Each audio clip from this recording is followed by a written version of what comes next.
posibilidad ng tagumpay o kabiguan, ng ligaya o lungkot. Kaya marapat lamang na tanggapin si Jesus bilang tagapagligtas at Panginoon. At matapos yun ay panariwain ang katapatan at paglapit sa Kanya bawat araw o day by day.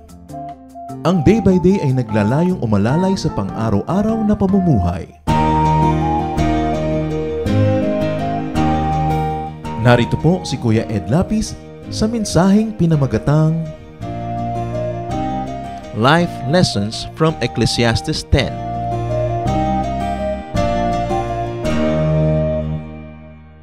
So Ecclesiastes 10 is full of wisdom. And verse 1 says, "As dead flies give perfume a bad smell, so a little folly outweighs wisdom and honor." At yan po ay totoong-totoo dahil kahit anong ginagawa natin, konting dumi lang ang mapunta doon, nasisira ang timpla. In fact, kahit gaano kalinis ang inyong bedsheet, mapatakan lang yun ng anumang mantsa sa gitna o sa may gilid, hindi na siya malinis, marumi na. Kaya nakikita natin na kailangan mahalaga ang tao nag-iingat. Especially if you're honorable or if you have gathered some honor in your name, be careful with little slips and lapses. Because a dead flies give perfume a bad smell. Napakahirap bumuo, subalit napakadaling sumira ng anumang bagay. So, if you have so much to lose, all the more that people have to be careful. It goes without saying that if you like to indulge in and be free to do little follies, you must decide to remain ordinary and anonymous and nameless and faceless, because then people will leave you alone. But if people know you, they make life miserable for you. Kaya po yung mga naghahanap na maging sikat, mayaman, makapangyarihan, hindi nila alam kung minsan ang hinihingi nila na napakalaki ng bayad nun. Sabi nga ni Solomon, as the goods increase, so do those who consume them. So subukan ninyo na maliit lang ang income nyo, no relative knocks at your door. Pero pag lumaki na yung income nyo, nag-abroad kayo, nagkaroon kayo negosyo, dumarami mga kamag-anak nyo, pati yung mga hindi nyo kilala, tinutuntun kayo. Kasi mahirap yung nakikilala talaga. So, sabi niya, a little folly will destroy all that. Dahil pagka marami ka na naimpok, pagka marami ka na nabuo, pag maganda na ang iyong pangalan, maraming nais na sumira niyan. At lalo namang mahirap kung tayo ang sumisira sa sarili natin. Ang pinaka-relax po mga tao ay yung walang masyadong minemaintain na image. Yung hindi siya masyadong sikat, hindi siya masyadong kilala, hindi siya masyadong hinahangaan. At pagka nangyari yung mga ganun sa isang tao, humihirap ang kanyang buhay because you have to maintain so much. Kaya yung mga biglang yumayaman, tapos hindi mo naman maintain yung yaman mo, ang hirap na bumalik ka doon sa dati. Kaya dapat ang tao, kahit ang yaman niya ay pang number 10 rank na, dapat ang behavior niya pang number 6 lang o 7, para kung sakasakaling bumaba ulit yung yaman niya, hindi siya nahihirapan mag-adjust. At hindi sobrang nagpipiesta yung mga nainggit sa kanya. Kaya ang mga taong marurunong, kahit tayo umaasenso, hindi natin agad pinapakita yan, hindi natin ipinapahalata. At nang sa ganoon, mas tahimik ang ating buhay. Pagka po ang mga tao ay naaangat kesa sa iba, malaking bigat ang kailangan niyang dalhin para siya manatiling nandoon sa kanyang pagtaas na yon. Ano po ang pwede nating matutunan mula dyan sa simpleng wisdom na yan? That there are many people who don't like naman to become popular, but they become popular. There are many people who like to serve the country, who like to serve their town or their province, and eventually they seek public office and they are thrown into the limelight. There are people who practice their craft, very good artists, who become very popular. Even in the Christian community, there are pastors and there are teachers and singers and artists who become more known than others. How can we help them? Let us be kind, or let us be kinder and gentler to popular people, to the so-called famous. And even sometimes, though it should not be happening, but it happens, even among religious circles, nagkakaroon ng mga star gospel singers, mga star teachers, mga star pastors. And especially if these people really never sought such status, we should be kind to them. That we should allow them to have a life, and that we should not magnify even their errors, even their shortcomings. As the Arabs say, even a good horse must be allowed at least one fall. Kaya nakikita niyo po ang nangyayari kuminsan, even sa Christian community, may mga sobrang nagiging mga sikat na mga speakers, may mga television programs sila, meron sila mga kung ano-anong multimedia presentations to the public. Pag nagkamali sila, ang laking iskandalo, ang laking gulo. No? Pero kasi inaasahan ng mga tao, kung mo sumikat ito, kung mo nakilala, hindi na ito magkakamali. Wala namang pinagkaiba yung kilalang kilala sa hindi kilala Sa kanilang pagkatao, sa kanilang espiritualidad, wala namang pinagkaiba yun. Mas lumalaki nga yung burden ng mga kilala. So, in dealing with people, whether they are religious or whether they are just professional people or just artists, consider a person's batting average more than his or her isolated failures. Pagka po nagkakamali, halimbawa ang inyong asawa, nagkamali ang inyong anak, o nagkamali ang isang leader, ang isang civic leader, isang religious leader, hindi nyo sa huhusgahan sa isang niyang pagkakamali. Titingnan nyo yung average. Ano ba ang average grade niya? Ang general performance niya, 85 and above. That's already excellent. That's already very good. I will not expect perfection from my wife, from my husband, from anybody, even from my religious brothers and sisters and leaders. Dahil ang nangyayari, pinahihirap po natin ang buhay ng ating kapwa. At pag sobrang mataas ang expectation natin, konti na lang o wala na lang taong magtatangka na pumapel sa ganong mga role sa buhay dahil mahihirapan sila na lagi nababatikos, laging kinikriticize ang mga tao. So apply this truth to wives and husbands, to children and parent relationship, no? To followers and leader dynamics, even to audience and performers. Na huwag nating hayaan na mas-spoil ang isang napakalaking bagay dahil lang sa isang maliit na bagay. Kumisan, meron kayong malaking preparasyon, meron kayong pagdiriwang, tapos nainis ka lang doon sa umaga, inis ka na maghapon, sinira mo na ang lahat. Huwag kayong maniniwala doon sa, ay, nasira ng araw ko. Pag sa umaga pa lang, parang may nasisira na bahagi ng inyong araw, itigil niyo na yun doon, contain it there, stop it so that the rest will be preserved. Kung nyo sabihin, ayan, nasira ng araw ko, and then patutunayan nyo na nga na nasira na, daladala nyo na maghapon. Huwag nating palalalain ang isang bagay na hindi maganda. Because the work of the people of God is to contain evil, to stop it, to limit it from affecting more and more people. Then verses 2 to 3 of Ecclesiastes 10, the heart of the wise inclines to the right, but the heart of the fool to the left. Even as he walks along the road, the fool lacks sense and shows everyone how stupid he is. Now, before you demonize your left hand and worship your right hand, symbol lang yan. At naging symbol, sa napakatagal na panahon, yung kumakaliwa, pumupunta sa kaliwa, na parang nagkakamali. Pero hindi ibig sabihin na yung kaliwang bahagi na inyong katawan ay masama. No? At lahat ng nasa kaliwa ninyo ay masama. Don't take it too far. But what is the verse saying is that people have inclinations. No? Pagka wise ka, ang inclination mo to wise things. Pagka foolish ka, ang inclination mo to foolish things. So people can be known by their inclinations. And people's actions can almost be predicted by their inclinations. Halimbawa, alam mong napakahilig sa alak dito, napakalasenggo nito, tapos hinayaan mo, hindi mo binantayan, hindi naman siguro unsafe to think na baka naglalasing siya. Kasi ang tao may inclination. At sabi nila, history repeats itself. Why? Because people will always be inclined to whatever they're inclined to. At yan ay sinabi ng Ecclesiastes 1:9. What has been will be again. What has been done will be done again. There is nothing new under the sun. Expect things to just keep on repeating. And Jeremiah 13:23, can the Ethiopian change his skin or the leopard its spots? Neither can you do good who are accustomed to doing evil. How do we operationalize these teachings about inclinations? Hindi para mag-judge tayo na ito inclined to do that, therefore he will do that. Hindi po yon ang aking ipinopropose na gamit nitong verses na ito. Kundi ano? If you cannot love a person's past, then do not get committed to that person's future. Kung hindi nyo kayang tanggapin ang mga nangyari na ang nakaraan ng isang tao, huwag na lang kayo magbalak na makasama ng taong ito sa mga darating pang panahon. Kasi kung umulit yon, anong mangyayari? Hindi natin sinasabing surely uulit, pero sinabi sa Bible, the inclination has a great tendency to repeat. At ito po, lalong-lalo may kinalaman sa mga mag-aasawa. Sa iba sa inyo, hindi na ito topic kasi nag-asawa na kayo, nandyan na yan. Pero yung mga mamimili pa lang, kung hindi nyo kayang yakapin yung nakaraan ng tao, hindi nyo kayang yakapin kung ano siya ngayon, huwag niyong isipin na babaguhin siya ng inyong pag-ibig. Tapos pakakasalan ninyo at umaasa kayong mag-iiba siya. No? The past can very well resurface. The past can very well repeat. And love is acceptance, not reformation.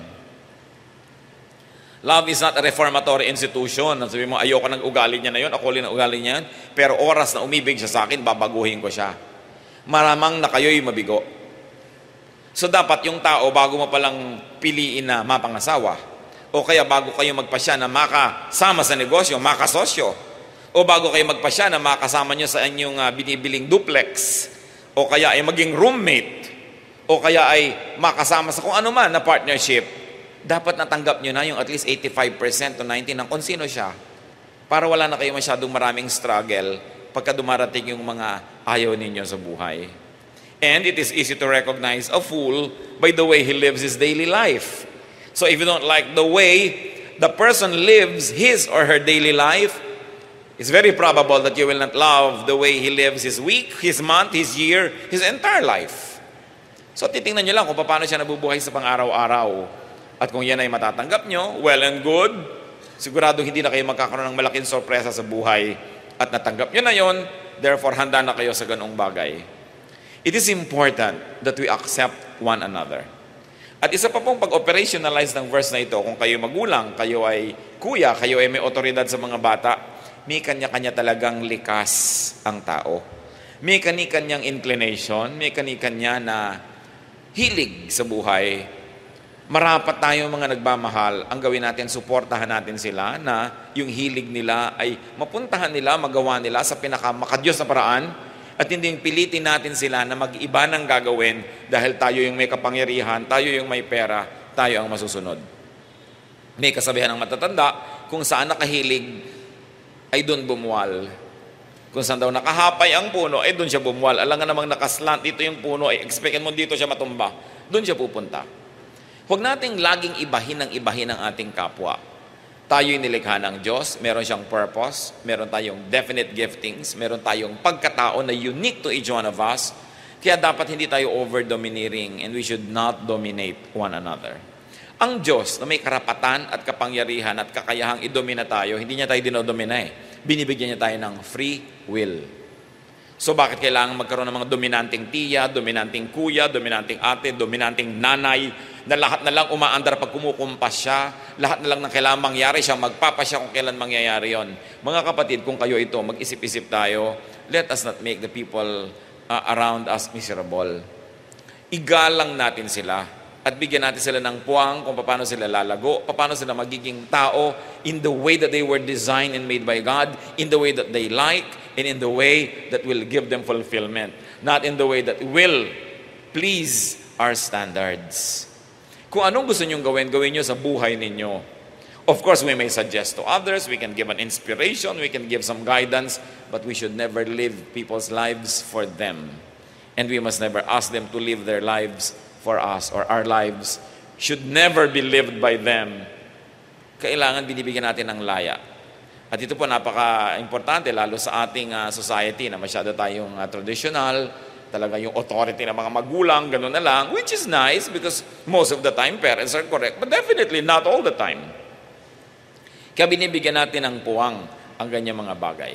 Alam nyo, nagtataka ang maraming tao kung bakit ang Panginoong Jesus, nung may tinawag siya na isang gusto niya maging alagad, sabi niya, follow me. Sabi nung tao, ililibing ko pa po ang tatay ko dahil namatay. At sabi ng Panginoong Jesus, let the dead bury their own dead. Very, very few people appreciate what it can really mean. That the Lord Jesus and His ministry was dedicated to setting people free. And you know, during the time of the Lord Jesus, before that and even after that, the fathers or the mothers, the family system, the elders really lorded it over everybody else in the family. At isa sa mga very strong suppressors, isa sa mga talagang oppressors, no? At mga dominant forces in the universe was your elder. But the Lord was saying, let the dead bury their dead. It is a very, very deep way of saying, be free from being needlessly controlled by your father And now that he's dead, controlled ka pa rin niya. No? Binibigyan niya ng laya ang tao na gawin ang dapat niyang gawin kahit pa nga ang ibig sabihin na hindi niya maililibing ang tatay niya. Siyempre, ang mga theologians, maraming reading dyan. Ano? Pero tingnan ninyo na the Lord was cutting vertical powers that oppressed people. Yung mga vertical powers na yan, marami. Yung economic power, the rich lording it over the poor. Kaya ang tinuturo ni Lord, sabi ng isa, Lord, gusto ko pong sumama sa inyo. Ano bang dapat kong gawin? Sabi niya, well, sell your wealth and give them to the poor. Ang concern ba ni Lord ay para may donation? I don't think so. His concern was, you like to be with us, be one like us. Kasi ang yaman-yaman mo, most of the people here are so poor, so magiging amo ka lang dito. So you really want to be with us? Be like us. Kinakat niya yung power ng mga rich over the poor. And one of the things that the Lord was teaching the poor was, don't be impressed by wealth and don't chase it. At kung hindi kayo impressed sa wealth, hindi nyo hinahabol, hindi kayo maapi na mayayaman. No? Kaya ka lang naman naapi kasi susunod-sunod ka, bubuntot-buntot ka, gusto mong mawin yung favor niya. Of course, another power that was oppressing the people was too much control from the temple. Sobrang naging powerful ang religious elite. Kaya ang sabi ni Lord, nung may mga nagtatanong, how shall we pray? Sabi niya, when you pray, go to your room, close the door, and pray to your Father in secret. Hindi niya sabing, go to the temple. Inilalayo niya ng konti yung mga tao dahil sobrang nakokontrol naman ng religious system. Isa pang nang-o-oppress were men oppressing women. Kaya nung si Martha, sabi niya, yung si Mary, hindi man lang magpunta sa kusina. Hindi siya magtrabaho ng babae. Bakit siya nakikiupo sa mga kalalakihan? Sabi ni Lord, it will not be taken from her. Let her sit here. So, He was changing the way women were being treated and perceived. Isa pang aping-apay, yung mga bata, hindi pinapalapit yan, hindi sila kasali sa mga activities, hindi katulad ngayon, yung mga bata bida sa ating mga social events and family events. Kaya yung mga bata, nung inilalapit kay Jesus, nagalit ang mga disciples because it was against tradition, because children were nobodies. But what did Jesus do? Sabi niya, huwag niyong pigilin ang mga bata. To such as this belong the kingdom of heaven. Tapos kinalong pa niya at binless niya yung mga bata. Pinawalan din niya yung bata from being nobodies. So, kinakat niya yung mga yan. At isa sa mga kinat niya, yung power sobra ng mga elders ng family sa pagkontrol sa kanilang mga anak-anak. Kaya sabi niya, mother will go against daughter, daughter against mother. The Lord said that. Hindi para guluhin ang mundo, kundi para ayusin ang mundo. Para palayain ang mga taong sobrang na-oppress ng gender, ng economic system, ng mga family hierarchy, pati ng government hierarchy, pati ng church hierarchy, pinapalaya niya kasi yung konting-konting tao na nasa ibabaw ng buong social system, sila lang ang nag-enjoy sa buhay. Sila lang ang nasusunod. Yung gusto lang nila ang nakakapangyari. So, ano sinasabi natin dito? At kinalaman ito, dito sa sinasabi ni Solomon, huwag kayo mandumina. Usually sa pamilya natin may sobrang mga dominante, no? Yung laging ulam na gusto nila, yun ang laging lulutuin. Kung ayaw nila ng radyo, walang magra-radyo, di ba? Kung gusto nila may radyo, nabingin ang lahat dahil nagra-radyo sila. Dapat bigayan. Dapat pinapasa mo rin sa iba yung remote, no? Hindi ikaw lang may hawak, gusto mo ilipat ka ng lipat. So, anong ginawa mo sa buhay para ikaw lang, kung ba ikaw may hanap buhay, kung ba ikaw yung may pera. So we should set people free. And especially husband and wives. Lalo't kayo kasal na, yan ang asawa ninyo, tanggapin nyo na. Para madali-dali ang buhay nyo. No? Huwag nyo nang laging ambisyonin baguhin niya dahil pinakasalan nyo, ganyan na yan no? So, tanggapin nyo na. At tayo naman, kung gusto nating paligayahin yung mga nagmamahal sa atin, let's try to accommodate them. Tayo yung mag-adjust, tayo yung magbago. Pero hindi yung iba ang dinodominate mo para magbago sila. Iba naman pag nagvo-volunteer siya magbago para lumigaya ka no? So, dapat yung tao naman na nagvo-volunteer, pero wala naman dapat pumipilit sa kanya. Tatahimik ang mundo pagka sinunod natin ang mga karunungan na ito ni Solomon. Ecclesiastes 10:4, if a ruler's anger rises against you, do not leave your post. Calmness can lay great errors to rest. Pag daw nagalit sa iyo ang nakakataas, huwag ka agad mag-resign, huwag ka agad tumakas, huwag ka agad umiwas. Bakit? Yung mga tao po na matataas ang posisyon, liban na lang napakalaking pakikipagsapalaran kaya lang sila nandun, usually magagaling yan. Magaling ka para ka maging leader. At kung di ka magaling, mawawala ka rin dyan. So kung leader ka ng matagal, magaling ka nga. So it takes galing to become a leader and it takes a lot of galing to remain one for a considerable length of time. So if you have a leader, if there's somebody powerful and has been there for quite a time, asahan nyo magaling yon. So kung nagalit sa inyo, nagkamali kayo, huwag kayo agad matakot. Sabi nito si Solomon, when facing a powerful person's anger, do not distance yourself needlessly. Do not abandon your duty. Do not resign immediately. Why? Because calmness can lay great errors to rest.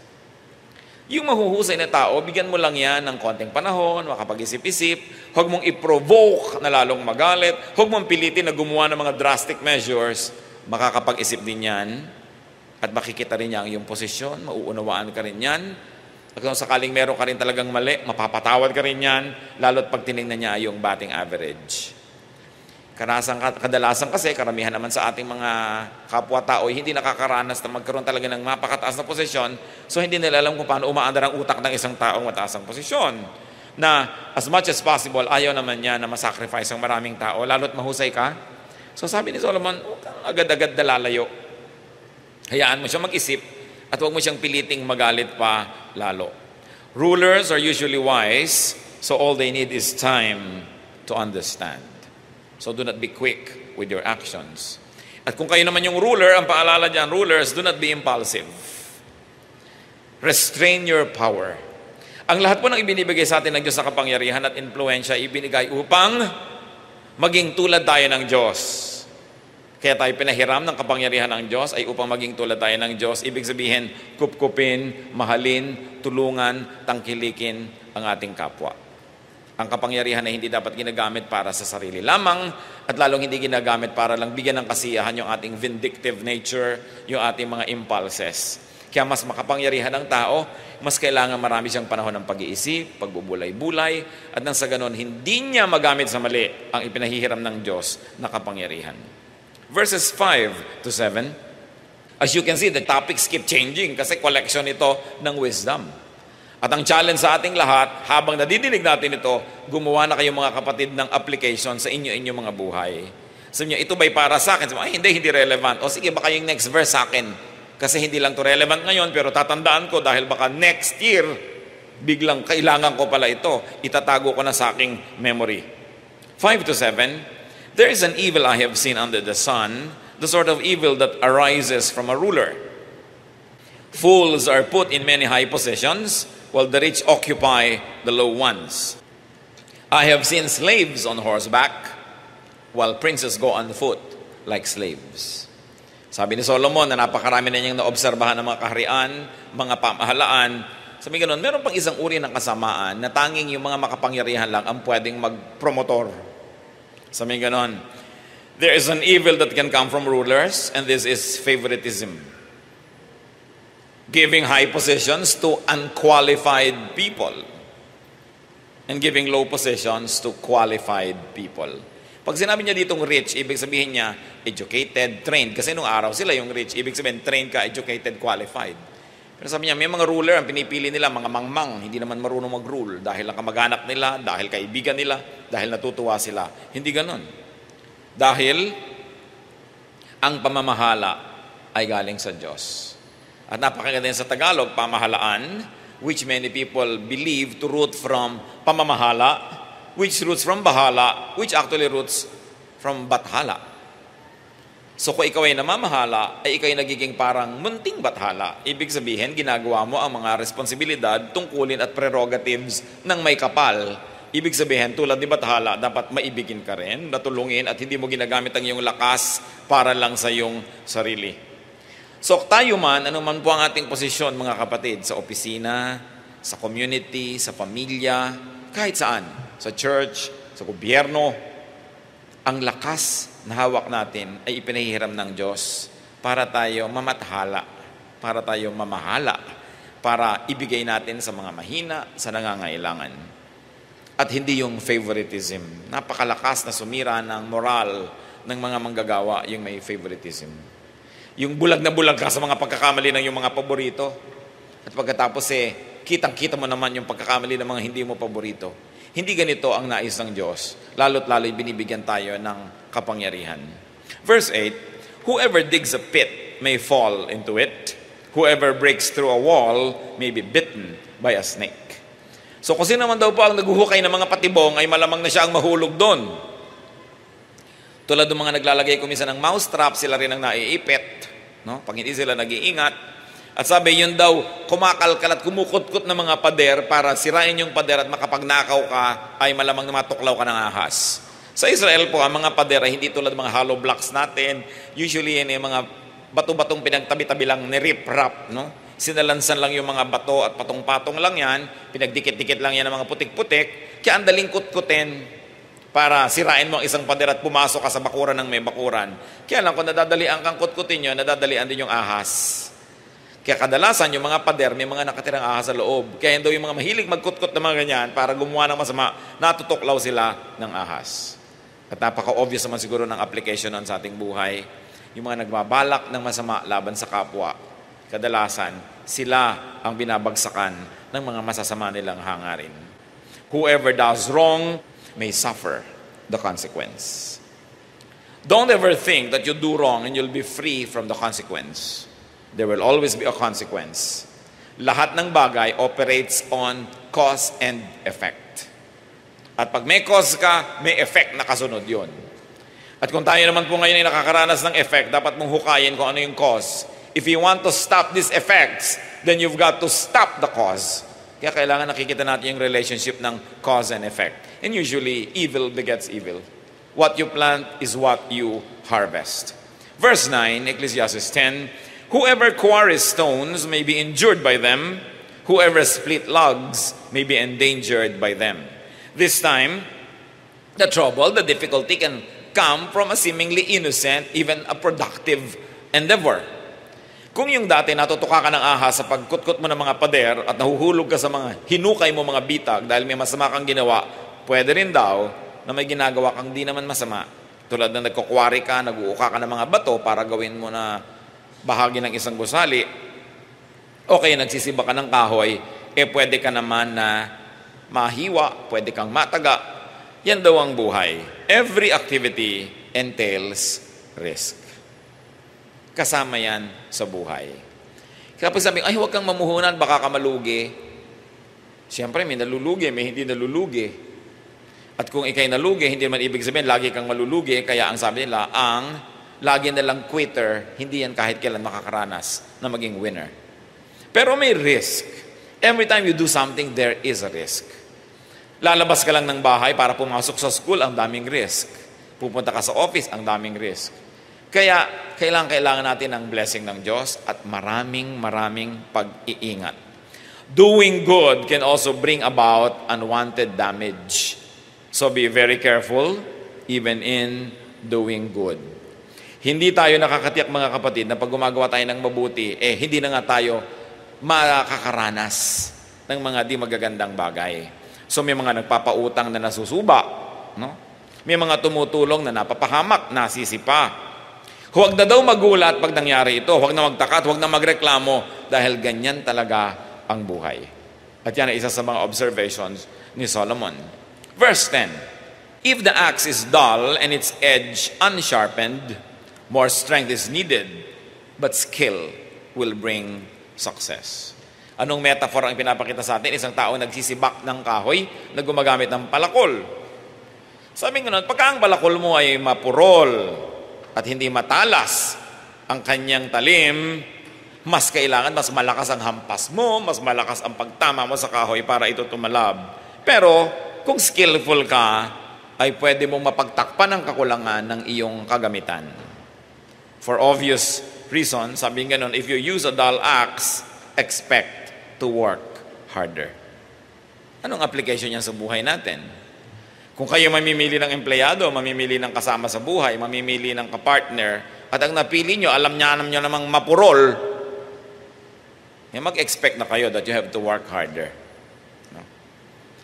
Halimbawa, kadalagan yung tao, umiibig kayo sa isang lalaking umupo-upo lang, alam mong pagkatamad-tamad at nakahuyaya lang, nakahalos tumihaya na lang ng tumihaya, nakaupo lang hindi mo alam kung nakahiga o nakaupo. Yan daw ang mga palatandaan ng mga batugan. Siguro once in a while may exemption. Pero ang lola ko, pag may naliligaw sa mga kapatid ko o mga pinsan ko, na ganun umupo, nako anak, lumayo ka sa lalaking yan. Yan agad na sasabihin. Sa pag-upo lang yung nakikilala mo ang tao. Alam niyo, mga matatanda, sa experience, marunong na yan na tumingin. Well, kung in love ka pa rin, expect to work harder. No? Dahil sabi, dalyang napili mo eh. So tayo man mga kapatid, kung meron kayong, nagtataka ko, may mga kusina, 4, 5 ng ganyan bago maputol yung talong, hindi man lang ihasa yung mga kutsilyo nila. No? May mga gripong halos wala nang lumalabas, hindi man lang nila tanggalin yung mga bara. Kontento na silang mahirapan. Samantalang pwede naman nilang ayusin ang kanilang environment. At may mga nagkukulambo na, ang baba ng tali. Ba't hindi taas-taasan para hindi nakadikit sa iyong pagmumuka?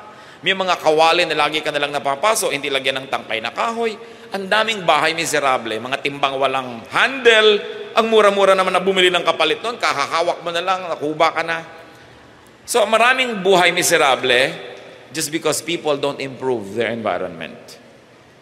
May mga bahay, iisa ang tabo. Tabo sa lababo, tabo sa banyo, tabo sa paglalaba. O yung tabo, nag-aaway-away na dahil sa tabo na ito. Ang mura-mura, hindi damihan. Things like that, no? Ang dami-daming mura naman, pwede niyong damihan. But sa mindset eh. Because there are people who don't even think of improving their lives, though they can very well afford to do so. Mga bahay na dadalawa ang doormat, laging basa, wala kang pamalit, pag kami natapon, paano ba ang mura-mura ng doormat? No, kung meron ka 15, 20 nakastock dyan, feeling rich ka kahit na ang mura-mura nun. So sabi niyo, if the axe is dull and its edge unsharpened, more strength is needed. So, ganon din ang pagpili ng karir. Pag hindi nyo gift, then you are dull. Then you have to exert more effort. So if you want to get the most out of life, operate in your area of strength. But if you insist on operating in your area of weakness, just expect to work harder. At sa mga pumipili po ng mga workers, mga empleyado, mga tauhan, you've got to pre-screen your workers well, your partners, even your spouses. Because if they are dull, you have to work harder. Kaya bago ibinibigay ang ating commitment to somebody, dapat nag-iisip ka mabuti.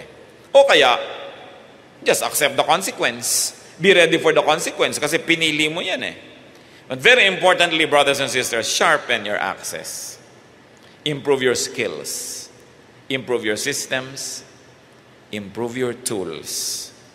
Marami pa nga kahit naman sa mga churches, sa mga opisina, sa mga kung saan-saan, yung mic na laging yuko-yuko, susunod ka dahil yumuko yung mic, susunod ka, hindi palitan yun, ano? I mean, kung nun lang nangyari, di bali, pero 2-3 linggo, paulit-ulit, hindi man lang pinapalitan, yun na lang nang yun, may kasalanan na ang tao doon. Kailangan tinitingnan mo, pwede yung improve dito sa buhay na ito.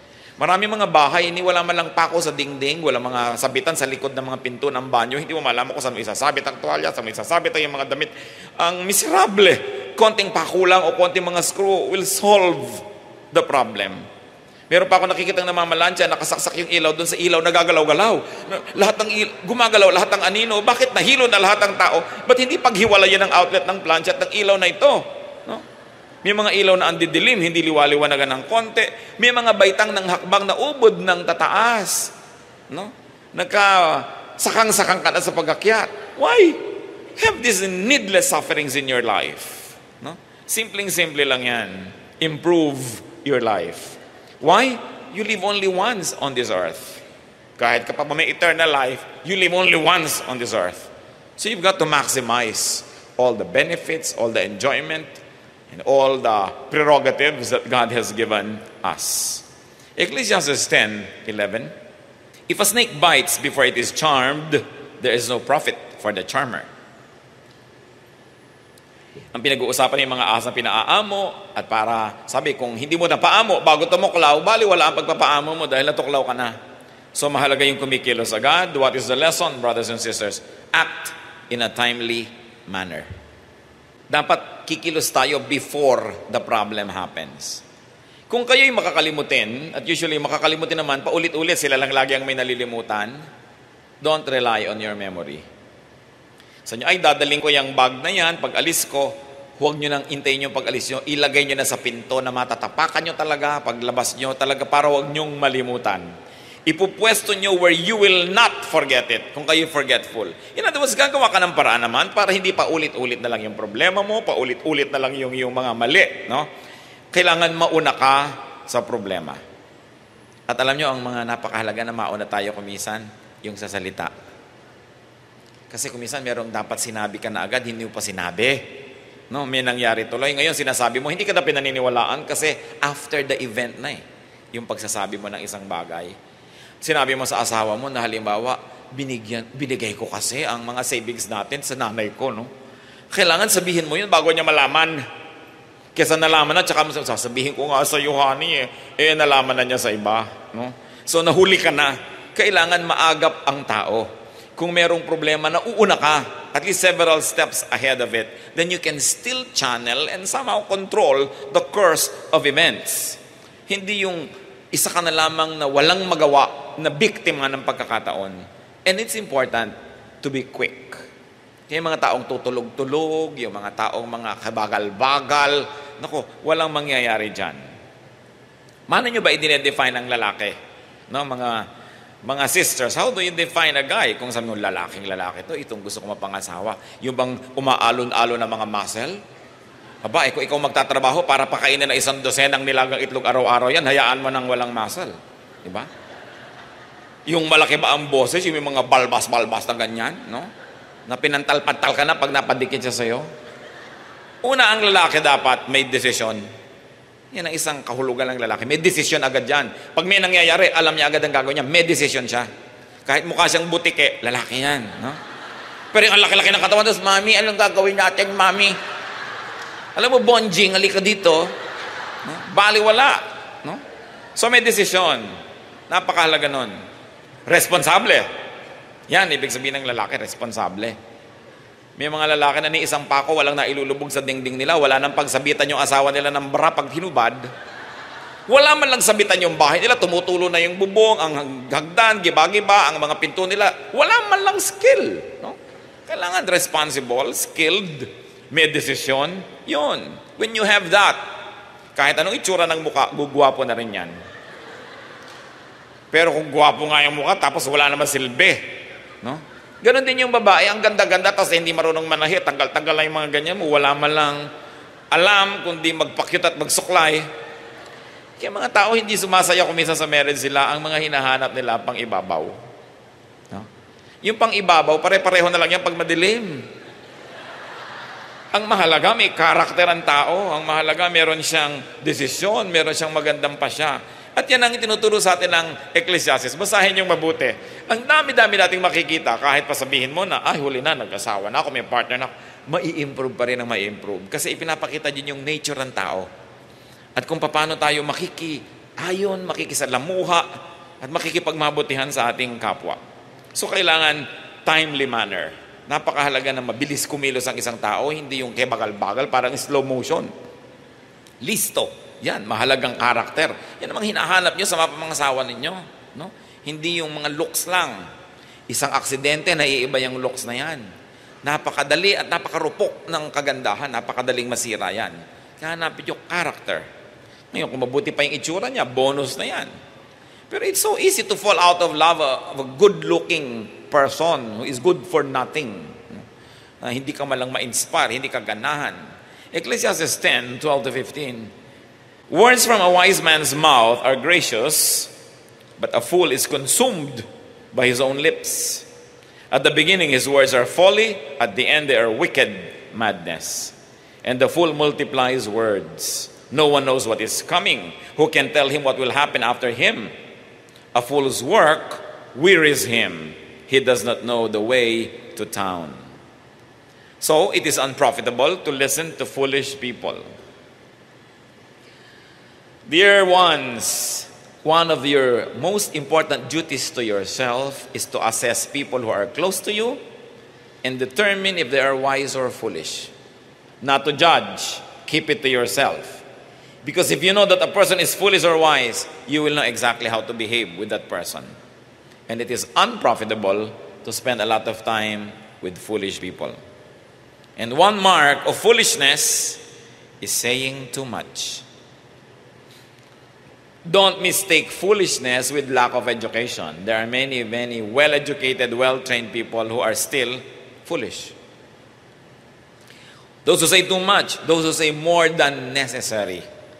At alam nyo yon, when they reveal more than what needs to be revealed, especially about other people, when they have comments beyond what is useful to hear, you know that this person is a fool, talks too much.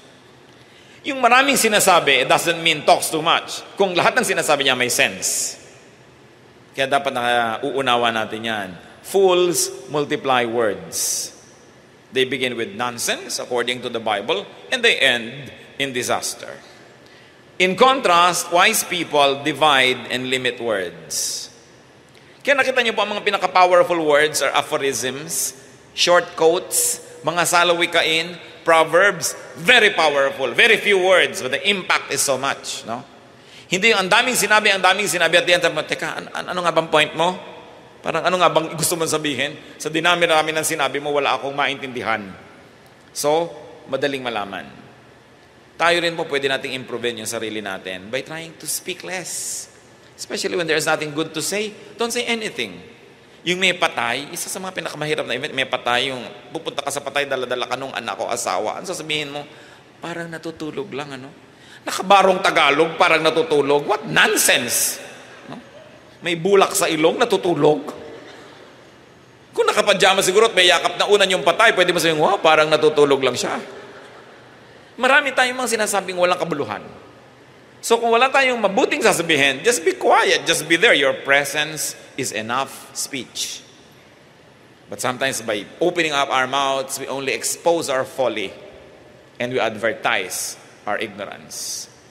At kahit wala kayong kaalam-alam, by keeping quiet, you might be mistaken for a wise person. So mas mabuti yung nananahimik ng konti. No one knows daw the future. At kung bigla-biglang pinag-usapan yan, ay ibig sabihin lang ay don't be too obsessed with knowing details of the future. According to Solomon, fools exhaust themselves. Foolish people wear themselves out. Napapagod ng walang katuturan, walang kapararakan, walang kahulugan ang mga pagpapagod nila sa buhay. Sabi, yan ang ibig sabihin ng mga foolish people. They cannot even find their bearings. They cannot chart their direction. The metaphor used was they cannot find their way home. They cannot find the way to town. Madali silang maligaw, pero hirap na hirap silang bumalik sa tamang landas. Avoid fools. They will drain you. If ever you will interact with fools, just do it out of charity. To guide, to love, to help, but do not associate very closely. Kasi nakakahawa yan.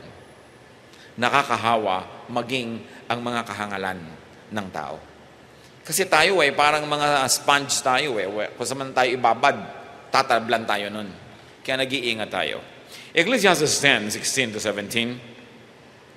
Woe to you, O land, whose king was a servant, and whose princes feast in the morning. Blessed are you, O land, whose king is of noble birth, and whose princes eat at the proper time, for strength and not for drunkenness. Now it goes to leadership, it goes to governance. Sabi ni Solomon, people are headed for disaster when their leader is not of noble birth, which really means not of noble character. Kawawa naman daw ang isang bayan na ang pinuno ay hindi marangal. Hindi mataas ang antas ng pagkatao. Sapagkat gagamitin lang niya ng pahiram na kapangyarihan para sa sarili at para sa mga paborito.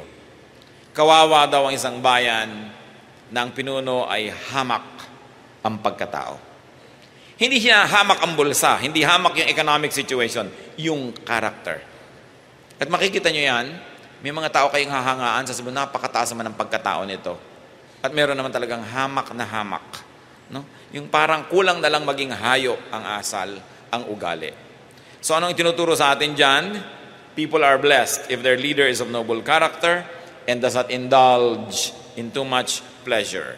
How do you operationalize that, brothers and sisters? Choose your leader well. Especially in a democracy, you have to choose your leader well. Kasi kawawa ka pagka hamak ang ugali ng naging leader mo. No? Choose who you follow. Because who you follow can affect your life in great ways.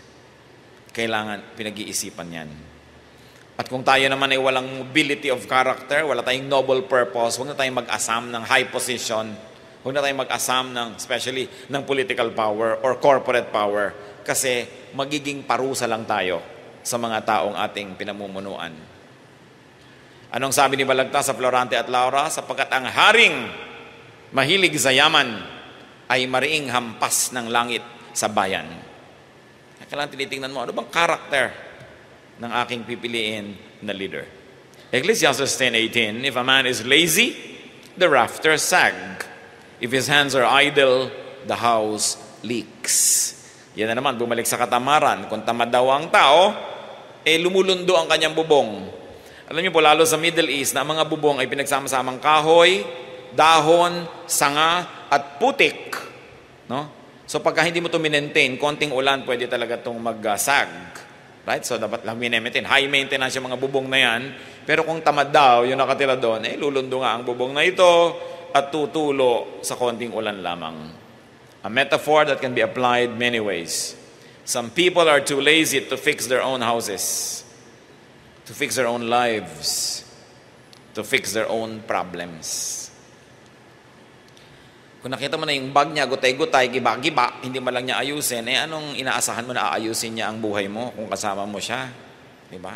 Nakita mong hindi maayos ang mga little things in life, it will only repeat in a much bigger scale. And laziness brings not only a problem, it brings a complex set of problems. Napakalaking katangian po yung masipag. No? Kaya na mahalaga sa tao, masipag, hindi yung tatamad-tamad. Avoid lazy people. Why? Mahahawa kayo dyan. At kung hindi kayo mahahawa, maaalila kayo niyan. No? If you are a responsible person, may nakasama kang tamad, ano mangyayari sa'yo? Hindi mo matitiis. Ikaw ang kikilos ng kikilos. Avoid them. And young people, observe before you fall in love. Kung ang mga kinakahulugan ng loob nyo, tamad. No? Madaling maburay ang pag-ibig pag nawala ka na ng gana dahil tamad. So, titingnan natin. At kung kayo naman, napapansin yung may katamaran, we can improve. The reason why we study these things is that so that we will look in a mirror and look at ourselves and say, ako ba ito? At kung ako ito, syempre, kung aking loloobin na magbago sa tulong ng Diyos, ay magbabago ako.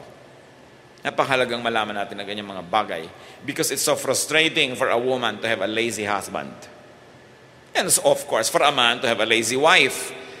Puro na lamang instant mommy ang pinapakain sa'yo ng wife mo araw-araw. No? So, masasayahan ka ba doon sa buhay? Lagi na lamang na nakahilata at tinatamad. No? Ayaw gumising ng maaga, ayaw matulog ng late. Ano mangyayari sa inyo niyan? So, it's important. It's very frustrating for a parent also to have lazy children. And I'm sure a lot of children know how it is to be frustrated to have lazy parents. At sa ating bansa, mas marami yung tamad na tatay kaysa tamad na nanay. Although may tamad ding mga nanay. No? Pero napakahirap niya pag may mga tatamad-tamad sa buhay. Isang napakalaking parusa sa mga nagmamahal sa inyo. Mga kapatid, kung tayo nasa pagsabihang tamad o napapansin natin may katamaran tayo, magbago. Kasi may natitira pang buhay. Alam nga namang yung natitira, pahirapin mo pa rin. Kailangan improve na yan. In Ecclesiastes 10:19, a feast is made for laughter, and wine makes life merry. But money is the answer for everything. Nakita nyo? Yung mga Kristiyano, parang akala mo napakasama ng pera. Sabi ni Solomon, money is the answer for everything. At alam nyo, totoo yan. Diba? Celebrations make people happy. Yun ang unang part nito. A feast is made for laughter. So, what is the application? Celebrate more. Celebrate events and occasions, anniversaries and birthdays. You don't need to be excessively extravagant, but celebrate so that you will have more punctuation marks of happiness in your life. Kasi pag may mga okasyon, they become like punctuation marks. Sumasaya tayo at nakakapagpasaya tayo ng ating kapwa. Make room for a life filled with more laughter, with more happiness, with a lot of get-together. Yung mga bahay nyo lang, mga kapatid, Sa simpleng-simpleng pagpipinta at sa tamang mga kulay ng ipipinta, you will add so much cheer to your life. Pagpasok ba ng bahay niyo, ubod ng dilim? Diba? Dapat gawa ng paraan, paliwanagin naman yung mga kulay, yung pintura, laki-lakihan ng mga bintana, palitan ng mga ilaw para maligaya, masaya. No? Ano pong isa sa mga definition ng isang ideal woman sa Proverbs 31? Her light does not go out at night. Ibig sabihin, pinahahalagahan sa kultura ng Israel na may ilaw, na maliwanag. No? So, let light come into your house. Let your house be cheerful. At kayo mga sinasabi ng mga modern art, ng mga monochromatic, puro brown lang, puro ganito lang. Lagyan nyo ng mga yellow, mga pink, mga blue, para masaya. Hayaan nyo ng baduy. Yung iba naman kasi, pilit na may mga artistic pretenses, no? Pero hindi naman yun ang totoong taste nila. So kung ano yung nagpapaligaya sa inyo, sabitan nyo mga kalendaryo, mga diploma, sumasaya ba kayo? No? Pasayahin nyo yung inyong bahay. Because space defines behavior. At yan ang dapat inaaral. Pinag-aaralan niya ng mga architects, pinag-aaralan niya ng mga interior designers, di ba? Kung ayaw nyo halimbawang tumawid ang mga tao dito, maglagay lang ng kayong 3 tabi-tabing paso. Liliko na sila. Na-control nyo ang behavior sa pamagitan ng 3 paso. Diba? Magkalagay na isang mahabang bangko dyan, walang dadaan, iikot sila. Yun lang. You control behavior. That's why you've got to put a lot of premium on how you use your space and how you present it to all members of your family. Because it affects behavior. Pasayahin nyo ang inyong mga paligid, pasayahin ang mga bahay, because there should be more laughter and happiness in our lives. No? At sabi, money solves everything. Of course, everything as a word is an exaggeration, but there's a lot of truth in it. Money talks. And you know, when it does, people listen. So anong moral lesson? Make money and use it well. Huwag niyong masamain ang paggawa ng pera. Yung mga iba, akala nila pagka Christian ka, religious ka, akala mo kaya sama-sama ng pera. No? Mahalaga yan. At kung ayaw niyong gastahin sa inyong sarili, gastahin niyo para sa iba. Pero ang maganda, may ginagasta kayo. So, kasama ng pagiging tunay na mananampalataya, yung masipag ka, that you create wealth, that you make surplus income so that it will not only be for you but for others too. Sinasabi rin niya sa New Testament, earn more than you need so that you can give to the needy. Money is the answer for everything. So, make, save, and multiply money. And use money positively, creatively, constructively, and wisely. It's good to save a little portion of your earnings, but do not save too much because you are not able to enjoy your money. The pleasure of having money is in spending it, not in keeping it. No? So nag-save ka ng tama, pero gumagastos ka ng tama. At kung tayo po ay nabumuhay sa tamang paraan, mahirap ba sa Diyos na palitan yung pera na ginasta natin? Lalo't nakalugod naman sa Diyos yung paggasta natin. May binigyan tayo ng nangangailangan. O kaya pinasaya natin ang ating sarili, ang ating mga mahal sa buhay. Mahirap ba para sa Diyos na palitan yon? Yung iba kaya hindi napapalitan ng blessing nila kasi hindi naman nila ginagalaw, punong-puno na nandun na. So bakit mapapalitan? Kailangan lumabas yan para may ibang pumasok naman. Because it's about cycles and circles, no? And movements. At napakahalaga na kasama tayo sa process of giving and receiving, forgiving and seeking forgiveness. Yan yung mga cycle of life. Ecclesiastes 10:20, do not revile the king even in your thoughts, or curse the rich in your bedroom, because a bird of the air may carry your words, and the bird on the wing may report what you say. So huwag daw tuligsain ng hari o ang mga mayayaman. Ibig sabihin yung taong may mga kapangyarihan na maapektuhan ang buhay mo. Huwag mo silang pag-isipan ng masasama at huwag ka rin magsalita ng masasama sa kanila dahil baka isang ibon ang maghatid sa kanilang tainga ng iyong mga iniisip o sinasabi. What does Ecclesiastes teach us? Do not think negatively of people who have power over you. Do not talk negatively about people who have power over you. Bakit po? Magandang isipin eh. Bakit huwag daw pag-isipan ng kung ano-anong mga masasamang mga thoughts, no? Ang mga may kapangyarihan. Kasi, una, may kapangyarihan yon, wala ka naman magagawa para takasan yon. Kung employer mo yon, makikipagkita ka rin sa kanya lagi. Kung manager mo yon o superior mo, lagi ka rin magre-report sa kanya, ano ngayon ang itutulong sa'yo na sa loob mo, sa iyong kaloob-looban, negative ang iniisip mo sa kanya, mahahati ang iyong loob. On the surface, nag-good morning ka, pero sa iyong kalooban, gusto mo siyang itulak. Ikaw, kapatid, ang magkakasakit, hindi siya. Kasi hati ang loob mo. So sabi, kung nandyan na yung tao na yan, talagang kailangan kang makituko sa kanya at may kapangyarihan siya, maano bang huwag mo nalang pag-isipan ng masama para yung kalooban mo ay mapanatag, hanapin mo yung mabuti sa kanya para may pleasure ka in obeying this person, hindi yung na-pressure ka lang, pero susundin mo rin naman, pero masama ang loob mo, so ba't hindi mo nalang luwagan ang loob mo para sa iyong ikabubuti? At sabi, huwag kang daldal ng mga masasamang salita tungkol sa mga taong may authority over you, makakarating yan. Especially do not say these things in a vegetable garden because potatoes have eyes and corns have ears. So maikukwento ka, malalaman yan, pipick upin ng mga mahangin at dadalhin dun sa tao. Wala pong naghihintay na mabuti sa isang taong katsang ng katsang laban sa mga taong may kapangyarihan naman sa kanya. Kasi mamaya siya ang magsasuffer ng kanyang mga kadaldalan. So be wise. And if you could psych yourself up into liking the people that you cannot get off your world anyway, then you're in for a happier life. Remember, you change your situation to be happy, but that situation you cannot change, you change your attitude so that you can be happy. At the end of the day, if you're happy, then you're the winner. Kaya kailangan, mahalin natin yung mga nandyan naman at hindi pwedeng tanggalin sa buhay. Kaysa reklamo ka ng reklamo. Your negative thoughts and talk will only divide your heart and cause needless anguish. So yan ang mga lesson nitong chapter 10 ng Ecclesiastes. Kung ito'y babasahin natin 10 years from now, 5 years from now, 1 year from now, may bago na naman tayo makikita. Why? Though the Word of God is unchanging, our perspective keeps on changing.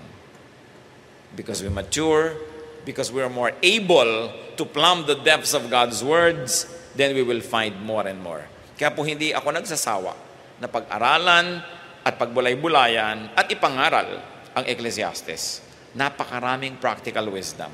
Kesa yung mga usapin na mga theological, no? Na mga nag-aaway-away ang mga tao kung anong gagamitin na bautismo, kung anong kakainin sa Lord's Supper, na wala namang mabuting idinudulot sa tao, kundi mag-away-away lang.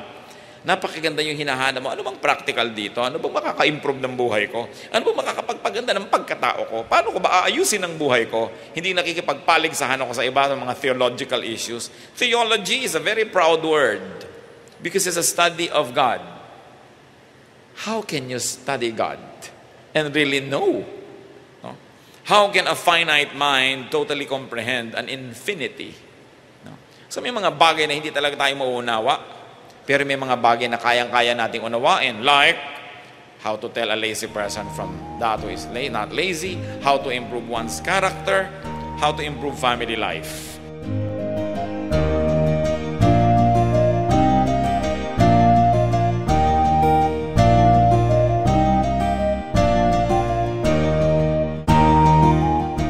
Ang katatapos pong mensahe ni Kuya Ed Lapiz ay pinamagatang Life Lessons from Ecclesiastes 10.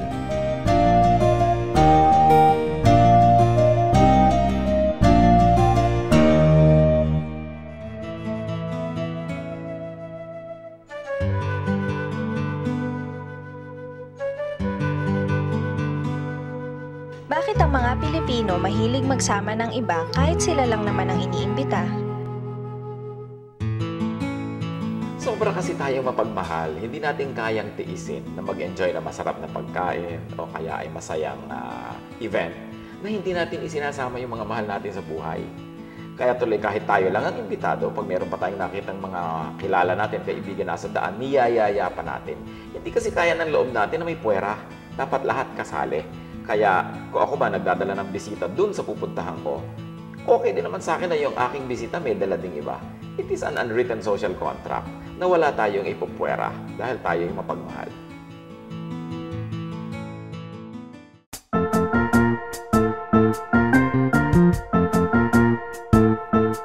Oras na po para pansamantalang magpaalam ang programang Day by Day. Tayo po'y magsama-sama tuwing ika-6 hanggang ika-7 ng umaga, araw-araw. Magandang umaga po at mabuhay ang Panginoong Hesus!